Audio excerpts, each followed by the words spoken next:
Activate your energy.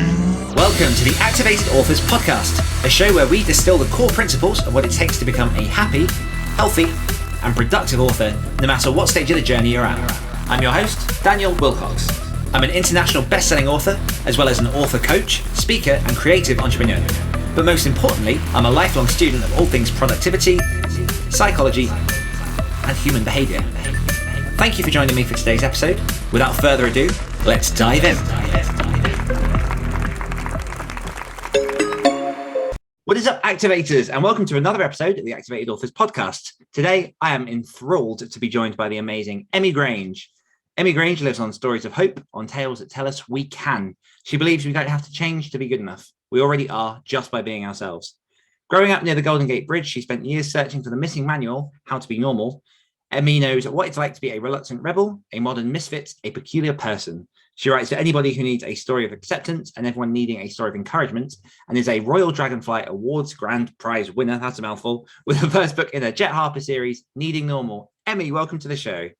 Yay, thanks for having me, Dan. We're here, we're doing it. So just for transparency of people on the podcast, Emme is another one of our incredible activated authors in the community. I have known Emme for coming up to 2 years nearly, that flies. And it's been a very interesting 2 years with pandemic and whatnot. I'm sure some of that will be covered with my first question, which is, are you happy to share with my listeners your journey into writing and how you got to where you are today? Yeah, that seems like a really big question. It's like, a big one. Start, right? So, as Dan said, reluctant rebel, modern misfit. I have always felt kind of disconnected and studied and researched and read a lot and written things out, trying to sort out the puzzle of life, right? Like how to make it work. So I've written for a long time. My dad, while I was in high school, my daddy-o, used to say to me, Deborah, write a book. And I'm like, Dad, I can't do that. He's like, just write a book. We'll just put it on the cover. I mean, we'll put it on the counter and it'll sell. My parents owned a printing company. So he's like, just write. You know, my mom could typeset it. He could print it. We'll put it on the cover. I'm like, nah, that's too weird. That's like big people do that. I don't do that stuff. I was still trying to fit in with everybody who wasn't doing things like that. So it took me a long time to actually write a book, but the secret story behind it is I was on a vacation with my family and feeling really isolated, even though there were like 15, like it was the extended family of my little family group, all grown up with their kids, and everybody was having a great time. And I was feeling really frustrated. And I wrote a first draft of a book, like just trying to express all the that was going on for me. And then I came back and hired my first coach. Like that's where it started for me. Interesting. Straight into a first coach after a first draft. Yeah, well, because like I said earlier, research. It's important to me, not that there's a right way and a wrong way to do it, but to recognize that there are people who know way more than me. And so those are the people I want to hang with. Those are the people I want to learn from. Yeah. And yeah, I didn't mess around. I'm like, oh, wrote a book, better find out how that really works. Yeah, which we'll definitely dive into that, because that does seem to be a theme, knowing, some of your story over the past couple of years. But let's dive in a little bit to casually writing a first draft. And obviously, I'm guessing it wasn't casual, but writing a first draft while you're on a family holiday. You said that you were isolated in that moment, and so you wanted to express that through the writing. What was that story, as much as you're happy to tell us, and how did that manifest itself? What sort of genre was it? Was it sort of, the type of stuff you write now, or was it, just literally a stream of consciousness? Here is how I'm feeling. So I had so much frustration and pent up anger and just things that I needed to express. And I wanted to express it in a way that would be palatable to my family, because my family's great and they're loving and I love them and adore them. But there's a disconnect when your brain doesn't work the same way as theirs, and you're in a small space for a very concentrated time. And I just, it was hurting. So I made up a story about this character, Jett Harper. And it's the precursor to what actually came out as the first book. It happened the summer before, and the book takes place when school starts. So it really is the precursor. But it was enough that I went, oh, I have something to say. Right before that vacation, not right before, but relatively close to right before that vacation, I had gotten diagnosed with autism. And so it started to make sense to me why I was different and how I was different, but I didn't know how to express it necessarily, or what I needed to ask for to make it easier for us all to communicate and love each other easier, if that makes sense. Yeah. So that's where the characters came from. Yeah. I love it. And we'll definitely be diving into Jett Harper as well, because there's a lot to talk about there. You obviously mentioned there that you were diagnosed with autism around that time. Yeah. How does autism look and work for you? And what are the sort of struggles that you've come up against as an author with autism? Right. Thanks. First of all, the whole concept of a spectrum, I think linearly, and it's not linear, it's more like a circle, and the graph goes wild all the different ways. So there are places that my autism affects me that doesn't affect other autistic people, et cetera, et cetera. That's where it's a spectrum. And relationships for me are everything. Emotions rule my world, but it also makes it really hard because I have to work on expressing myself in a way that's understandable. But it's very important to me. And so that's good. I write very much I don't stream of conscious, right? I write in a very, outlined form, but it starts with, what is it I need to express? What is it I need someone to understand? So I almost start with the theme before the story comes out. I start with the concept of what I'm trying to get across. Like in, Needing Normal, it's very important to me that people understand difference, not less. Difference, just different. Yeah.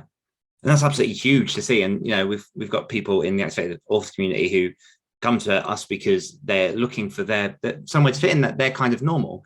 And you're absolutely right that this world is built on so many different sort of big structures of what is normalcy, but what about what is normal, what defines normal? And for you've created this series with Jett Harper, who is struggling to find what is normal in her school and go through all the different problems that high school kids have. What was it about Jett that kind of spoke to you and made you think, because you had this idea when you were on a holiday with your family, and obviously you've since turned that into what is essentially like a series that is growing and has this really strong core message to send people. What was it that made you grab onto her and go, okay, let's say the things I need to say through this character? So I think it was partly because I recognize that when you start high school, for the most part, everybody's in their ugly duckling stage. Everybody's in that awkward, not fitting. And so for me, it was a way of making it relatable to my neurotypical family, to people who at that stage of life were also awkward. I don't grow out of it. I'm just awkward. That's just me, and it's okay.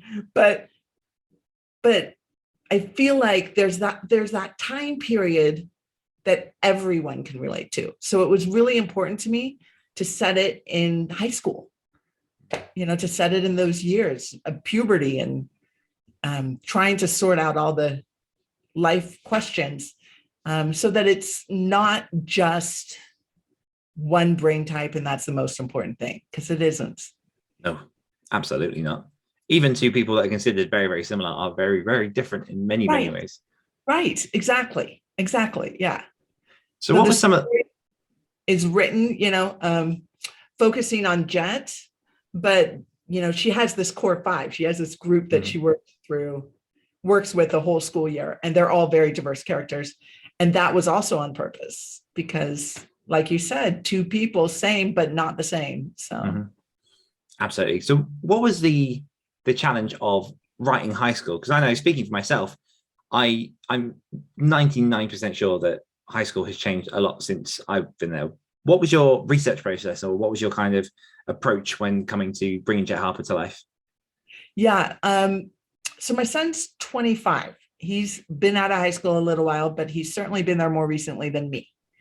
So I drew a lot actually on him. He's 25 now. He wasn't 25 when I wrote it, but I drew a lot on him and his college friends that were all starting university actually, and what their experiences were like and how they talked and how they interacted. Because that was what I had to draw on. That was more recent. It was also, it was written a while ago. So written before the pandemic. Oh, is there a time before the pandemic? Right. Yeah. And you self-published this book. And one thing that I find very, very interesting watching your journey is that you self-published this book. And obviously in our community, there is sort of a way that a lot of people tend to self-publish a book, and sort of that, I guess, going back sort of typical versus atypical, that sort of very normal, usual route that people go through. One thing I've really found has stood out with you is that you have taken a lot of those, but you definitely push further than some of the people that I come across in the indie author community. So, you really push hard to get critical reviews from magazines and things. You put it forward. You won an award for that first book, which I know I've said it before, but congratulations, 3 awards, bam, smashed it out. Right. And you went with that first book, and you've already got the 4 covers for that entire series. You got a website that's really strongly branded around this idea, jettharper.com. And you've got the backpack behind you. You've got all these different things that have kind of brought in this brand. Where did you start with all of this? What was kind of the inception that visually started to bring Jett to life? Yeah, so it's set in the Bay Area, which I know really well because that's where I grew up. And I made up the Presidio Prep High School on the San Francisco Presidio, which is right across the Golden Gate Bridge. Very beautiful area I know really well. So that was my first visual, was thinking about the Presidio and the Golden Gate Bridge and her little neighborhood, her neighborhood's real. I know her neighborhood. I know the shops. So that was all good for me. And then thinking about, concepts first, right? It was important to me that the cast was diverse and that there was a core group. And I'm like, okay, core 5. So the core 5. And then thinking, well, how does that work? How do I make them different but the same? Okay, well, Breakfast Club, So just the way it worked. And then, looking at pictures and just putting together colors and textures and that kind of thing, I guess. I like how simple you make it sound, but if people actually checked out the stuff that you do, it's a strong brand, and you really get a sense across every book that you come to, every page on that website. You've even got on the website the which character are you? The kind of like the question thing to go through. A test, because I love those little quizzes that you can take on Facebook or wherever, and so that was really fun for me to put together, is to think about, well, who likes to eat what kind of music do they listen to? And put it together. And I've tested, and I've come up with different characters. So that was really fun. Amazing. Yeah. I'm like, I don't know. It's just kind of fun to me. Yeah. I think fun should be a family value. I think fun's important in life. I was just reading, this is tangential, but I was just reading something by an author who's thinking about quitting her day job so that she can write full time. And she got really strong advice from a random poster who said, think about what would make me happy. Because whatever that is, that's what you should do. What lights you up? And I thought, I'm really lucky because I'm doing it, right? I love my life, and I'm really lucky. crazy busy, just trying to make ends meet, just like everybody else. But win the lottery tomorrow, I honestly don't know that it'd change much. So yeah, kind of cool, huh? Love that. Love that. And it's absolutely right. Like, so I've been in this industry for 7 years and sort of self-pub, and the people that I've seen go and not make the test are the people that are not writing stuff that makes them happy, that is not enjoyable, that it's not sustainable to build a career that way. And it's interesting actually, because this will kind of pull us around, because we're in quite similar positions at the minute with our fiction, in the sense of, you know, you've got a lot of the works in progress with Jett Harper, and you're also looking at potential other genres to write, to find joy, to, you know, see what's going on there. I think if you're happy to kind of share this part of your journey, I think this is really, really important for people to hear, because, you know, you have had critical success with Jett Harper, and your goal is to, you know, make enough money to go full time with your writing. So what's the thinking behind genre switching? So genre switching comes from actually looking at what is selling in YA right now, and looking at what's considered a young adult novel bestseller.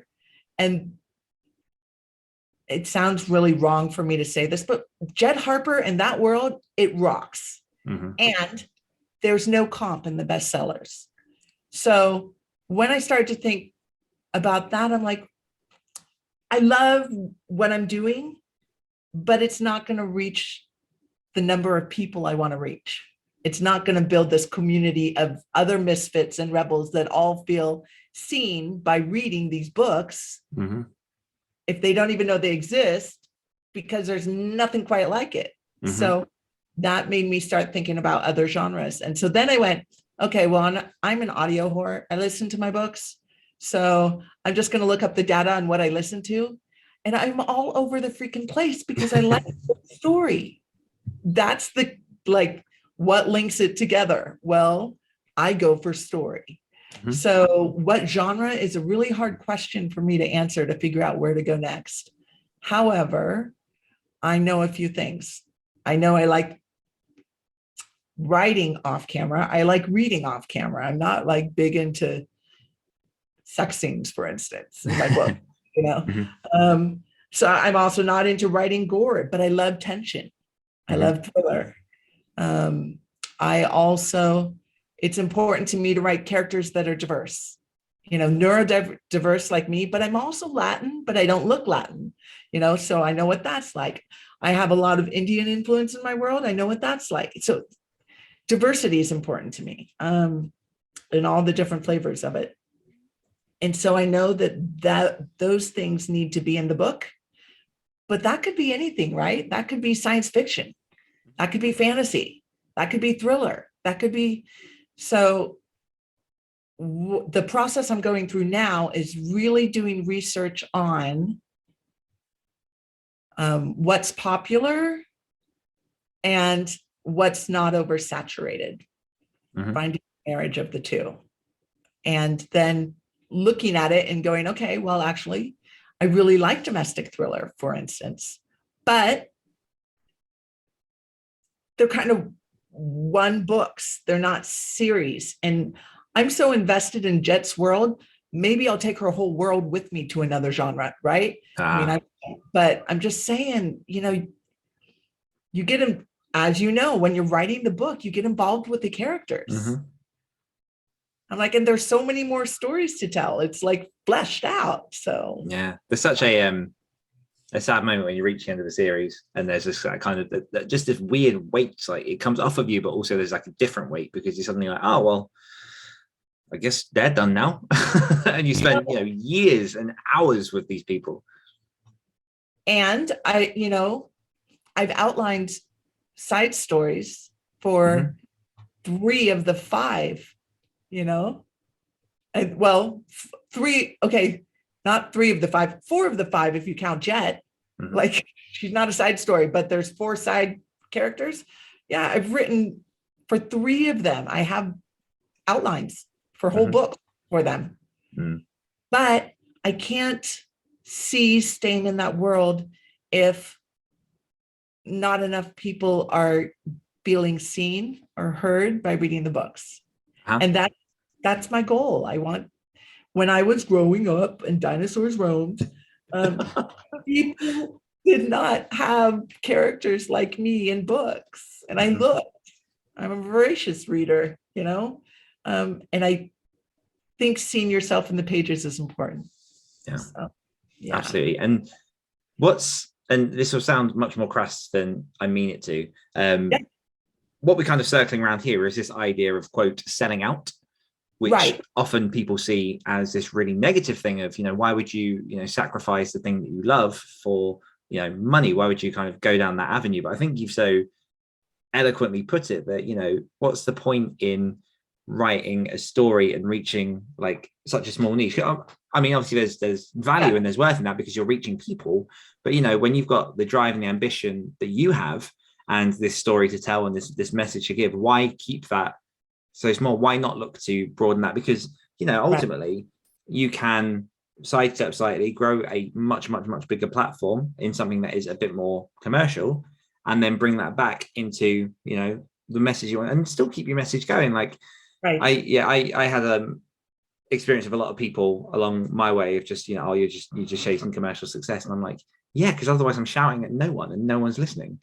Right. So if you're singing and no one hears you, are you still singing? I mean, I don't know. Yeah, you are, but it's really nice to have connection. And Danielle Laporte is an old thought leader person that made these little cards. And one of them said, and I had it up on my mirror forever, and it said, relationships are everything, and that's really true for me. So connection is everything. And I'm not connecting if I'm not reaching. So, and it is, where are you selling out?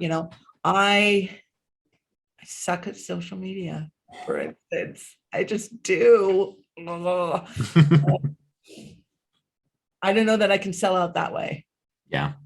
But I can sell out in writing in something else that I would read, right?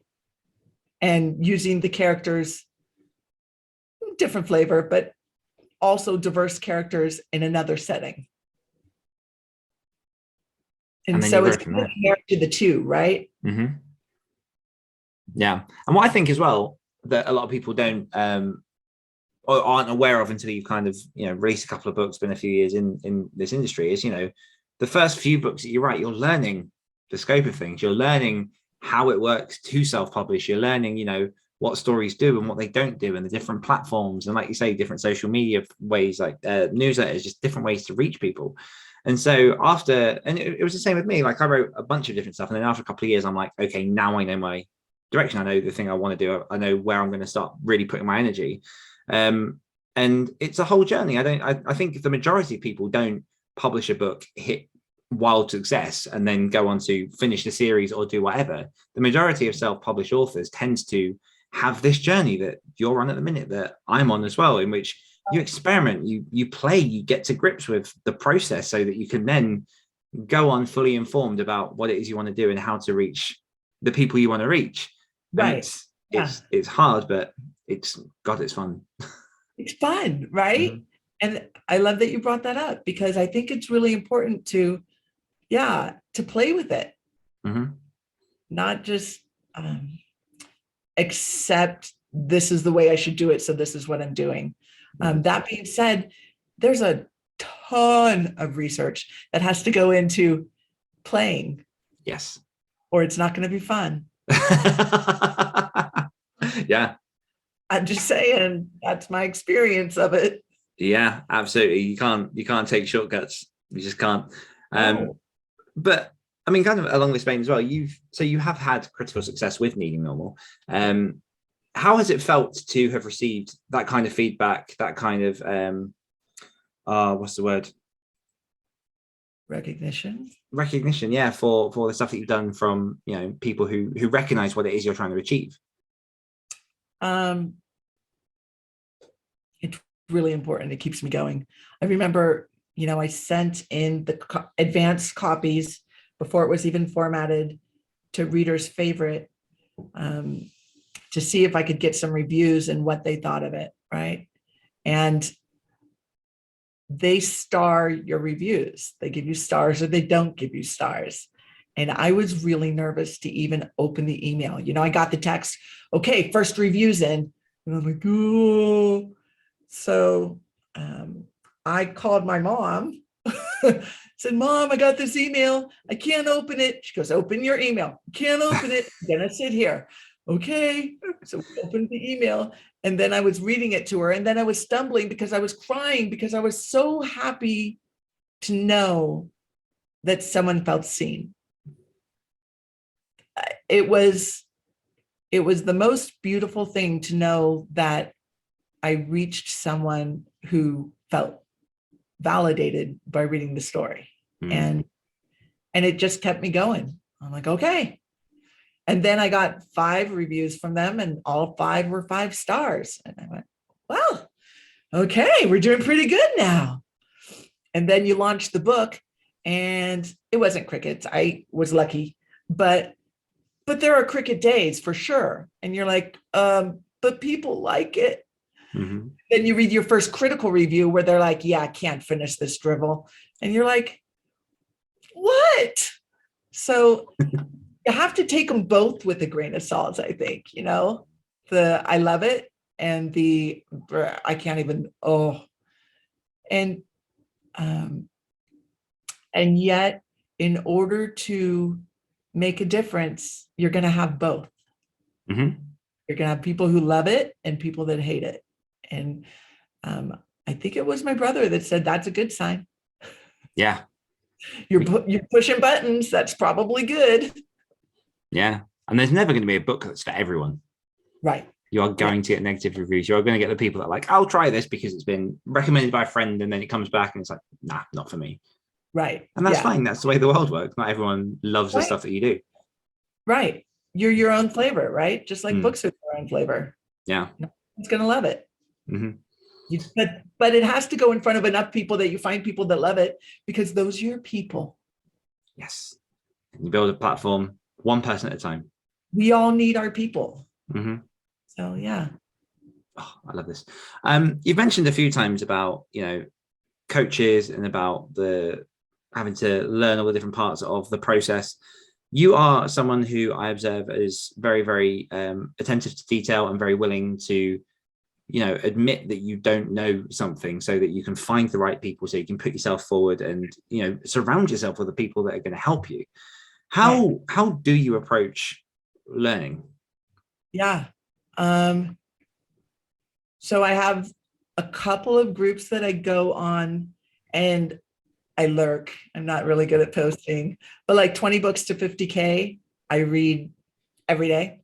I'll read maybe not every post, but I'll read the ones that spark me and I'll read the comments and I'll look at the comments from the people I've been listening to for a while now and see what they're saying and how they think things should work. And if they recommend a book, then I'll probably pick that book up to learn a little bit more about whatever it is. And I listen to the people who I can connect with. Again, it's that connection thing. So like Jay Thorne was running this 3-story method challenge.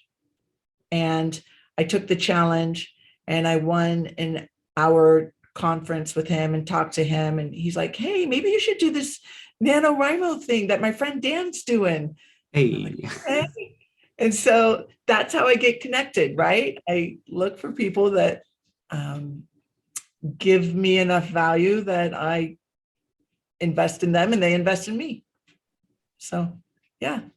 And you get involved very, very hungrily, I would argue. I mean, that first NaNoWriMo bootcamp that I ran, you were the one joining us at 3 a.m. your time because of, time zones, and you would jump in for an hour. And I didn't know what your voice was for a month because you're on mute, because you're on job as well.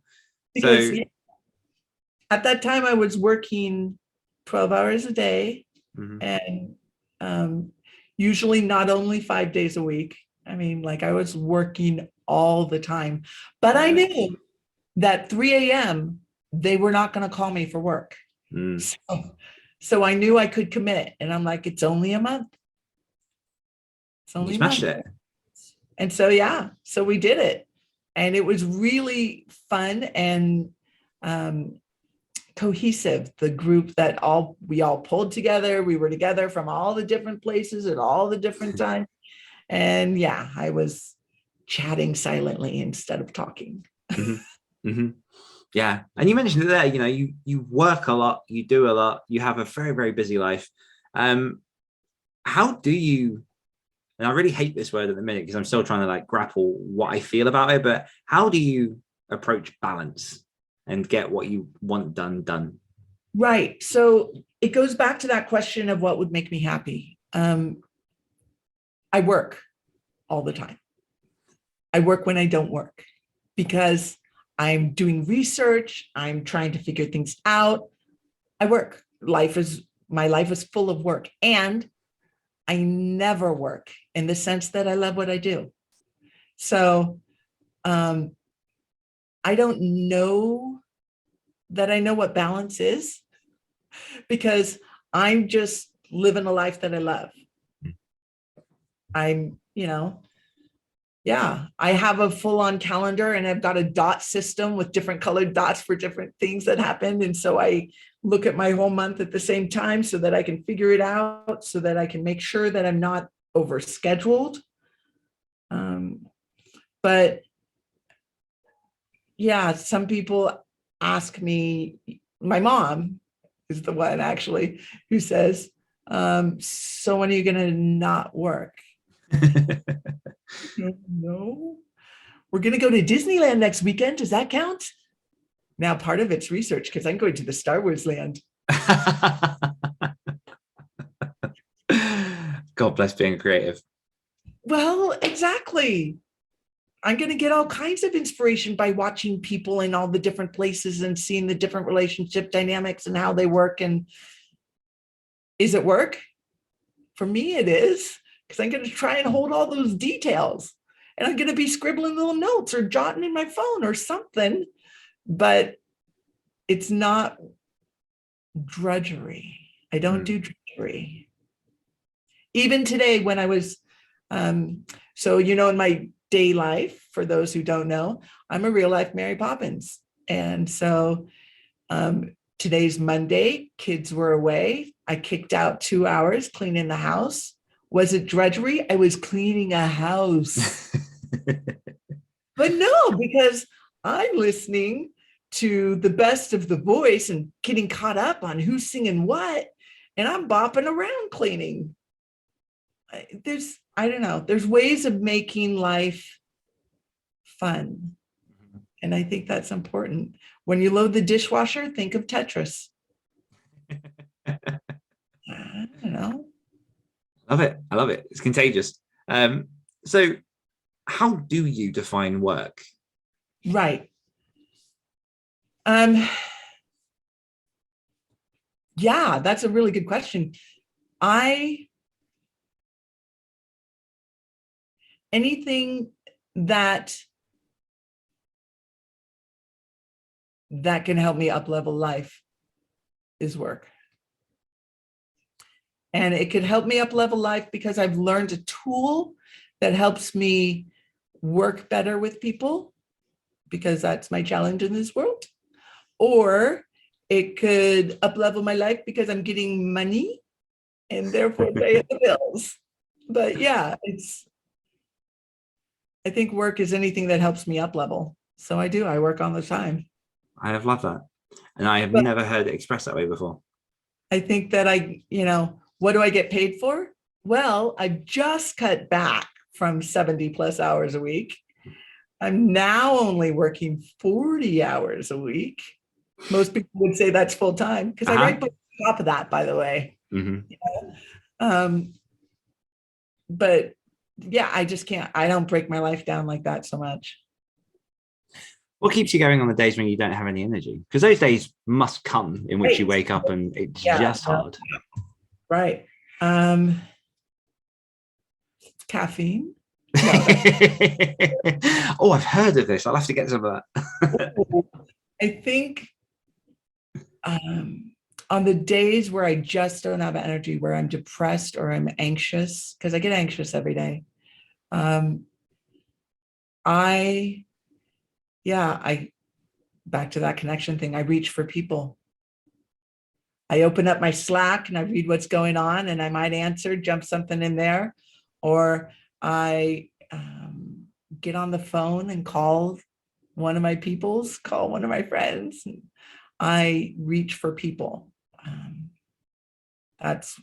And it gives me energy, and I can't do too much in-person time. That gives me anxiety, but I can connect on my devices, and some in person every day. I see people every day, but this long. God bless the modern world and digital devices for reaching out to people. Blessing and a curse. Because otherwise, my world would be full of, the place where I feel most comfortable with people are little people, little kids. They don't know anything about diversity, neurodiverse or otherwise. They're just their own wild crazies. And so I really fit.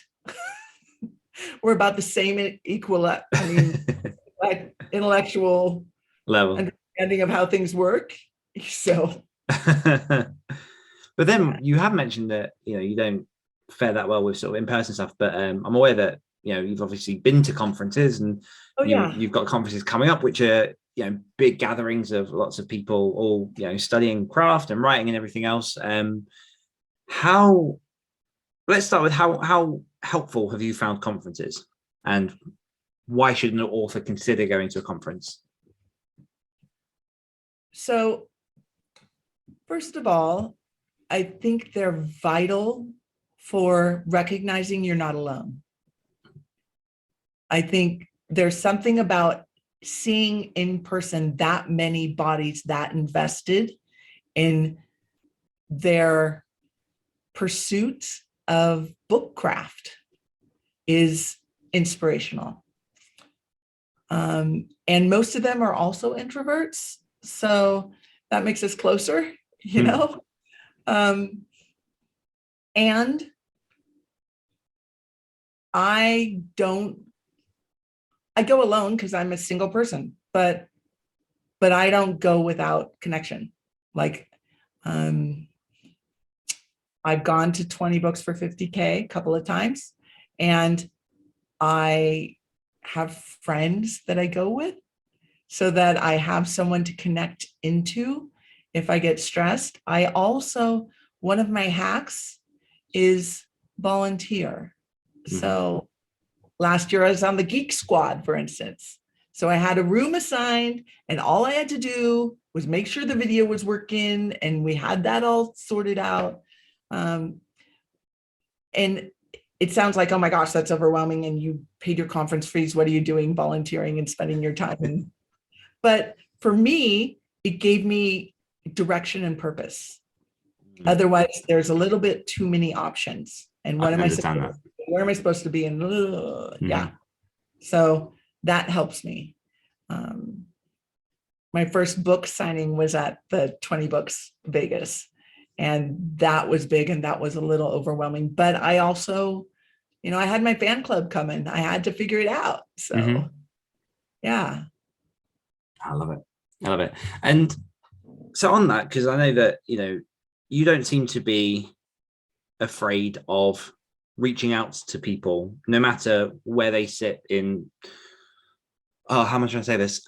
In sort of like how people view authors. So you will reach out to someone who has been writing books for years in the same way that you'll reach out to someone who is just writing their first book, and you'll reach out and you'll ask questions. And it's something that I really admire about you, because I've seen that happen a lot, where people are afraid to reach out to the quote bigger authors because they're like, oh, they're too busy, they're going to say no. But and I'm not in any way saying I'm in those leagues, but I know that I say to people a lot, like, if you want something from me, just ask and give me the chance to say no. How do you, and I'll phrase this kind of crassly just for people who are afraid of doing this, how do you find the guts just to reach out and ask people for advice and for stuff? That's a great question. For me, I have no ego around the fact that I'm ignorant. I know that I don't know shit. And so I want to ask the person who actually knows something. And I feel like I do it respectfully, and I am willing to pay for their time. I don't necessarily, I try not to take advantage, and I try to offer something back to them, so that it's a symbiotic exchange and nobody, and people feel valued. That's important to me. But I've done crazy stuff in my life. You know, I've worked at Lucasfilm with George Lucas. I've talked to Michael Eisner on the phone. I met Jerry Garcia from the Grateful Dead. Like, I've had some crazy life experiences, and you know what? They're all people. Mm-hmm. So I don't get starstruck necessarily. And when I say that, immediately the one example of me getting starstruck came to brain, which was at a Comic-Con. I saw Manu Bennett in person and started drooling. Like, it was that. That was it, you know? So, and he's a rugby player, right? Nobody knows who Manu Bennett is. Sorry. I've been starstruck one time, and I was on a tour around the BBC radio studios. Yeah. And there was a DJ who used to present kids TV with another DJ, and went on to do sort of Radio 1. And I think it was just the sheer fact that I had no idea he was going to be there. And he walked right past and started saying hello.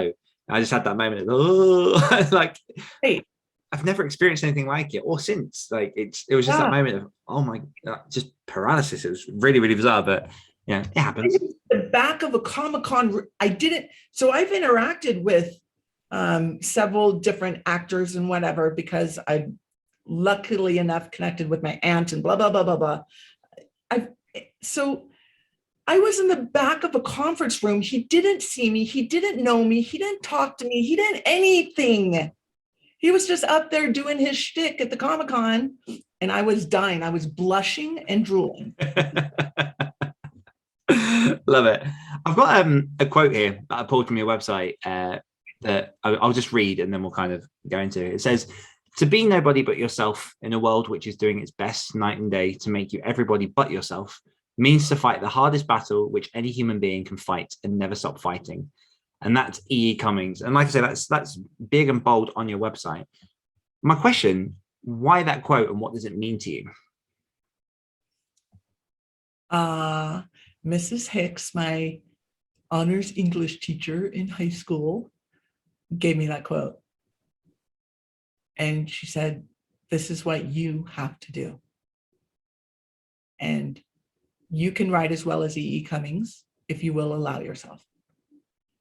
And I was still, you know, she and my dad must have talked or something. They were on the same page. Right.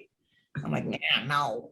So that quote means a lot to me sentimentally, but also because I think, yes, those of us with labels and diversity have challenges, but I think everybody has a challenge,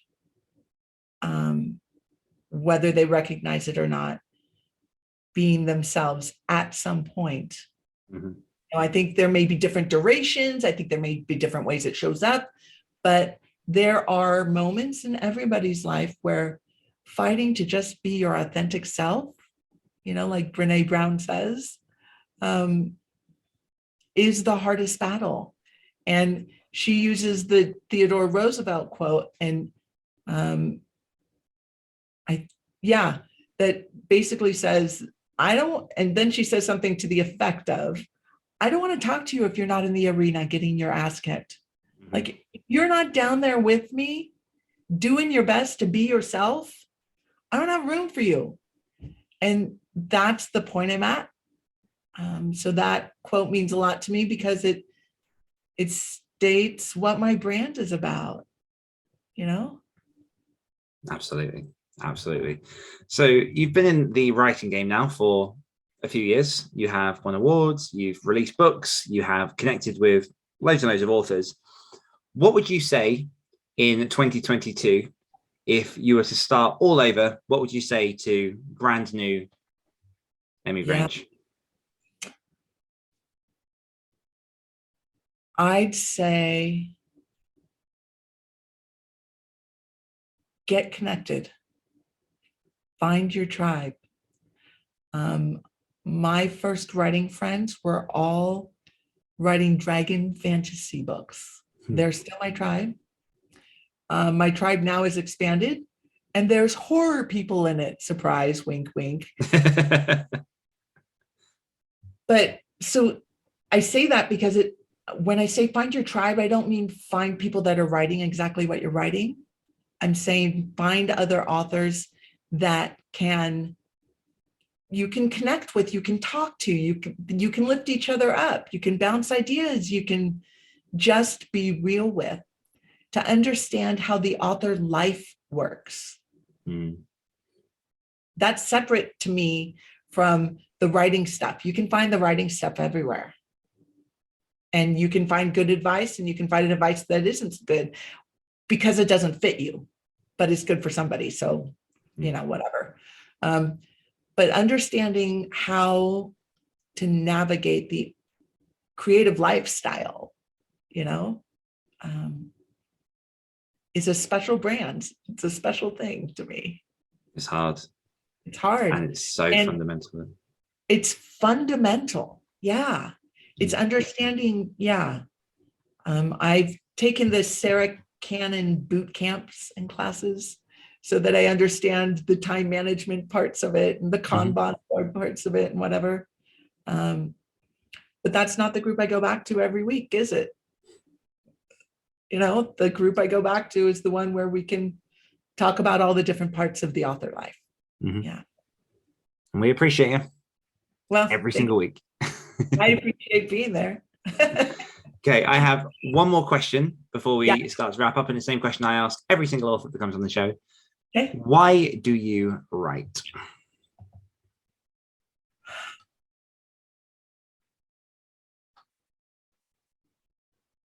I write because it's the best way for me to reach the people like me who need to be seen and validated on pages. Excellently put. Flawless. Perfect. Okay, so before we wrap up, can you please tell my listeners where they can find you and everything that you're doing online? Well, that's the challenge, isn't it? So the Emme Grange website points to Jett Harper right now. At some point, it will branch off because it's not just about those 4 books. So I would say the emmegrange.com, which points to Jett Harper. And the social media that I want to be invested in, but I'm scared to be invested in, is actually TikTok, because watching those stupid videos are so addictive. Like, I love watching them. And so I'm like, yeah, that would be totally fun. It's only like 15 seconds. But the thought of getting on there, I need more encouragement. So find me there. Because if I have enough followers, I might actually post a video. Yeah, that Phil. And other than that, I'm on Facebook.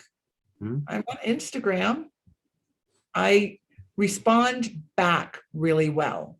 I'm not really good at posting random stuff, partially because I don't know what you want to know.